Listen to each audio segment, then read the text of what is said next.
భగవంతుడు ఏనాడు కూడాను ఎవరిని ఏ విధమైనటువంటి కాసును కూడాను అడగడు.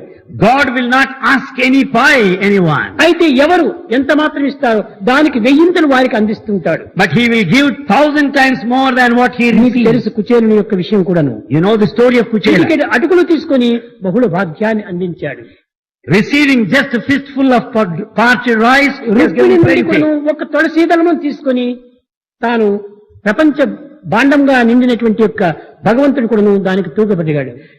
Rukmini offered just tulsi leaf that could weigh the Lord Krishna himself. కనుక ఎవరి నుంచి ఏ విధమైనటువంటి చిన్నది తీసుకున్నప్పటికీ వారికి అనంతమైనటువంటి ఫలితాన్ని అందిస్తుంటాడు. So God may receive a little fraction, but he will give అందువలనే infinite grace.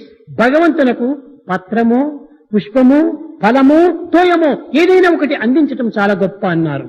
Therefore it is really great if we offer the leaf or a flower or water or fruit to God. ఎందుకనగా భగవంతుని కూడా ఏదో ఒకటి ఇస్తేనే భగవంతుని దగ్గర నుంచి మనం పొందడానికి అర్హులమవుతాం. We deserve God's grace if we offer any little thing. బ్యాంకులో కట్టినటువంటిది మన ధనమైనప్పటికీ Though the money deposited belongs to us, తిరిగి ఎప్పుడంటే అప్పుడు పోయి నా ధనాన్ని నాకు ఇవ్వమంటే వాడు ఇవ్వడు. you cannot ask, you cannot withdraw money as any other తిరిగి time you చెక్కు want. పైన నీవు చెవరాలు చేసి ఇచ్చినప్పుడే నీ డబ్బుని నీకు ఇస్తాడు. You have to sign the check and you can withdraw the money. కనుక ఏదో ఒకటి తీసుకుని తాను అందించడానికి చూసుకుంటాడు కానీ ఏది తీసుకోకుండా అందించడానికి వీలు కాదు. అది దైవ శాసనం. So it's God's nature, God's law. He accepts and gives in turn. ఏ కించిత్తైన కూడాను అల్పమైన స్వల్పమైన కూడాను భగవంతునికి అందించాలి. Let it be small or little or fractional, you must give to God.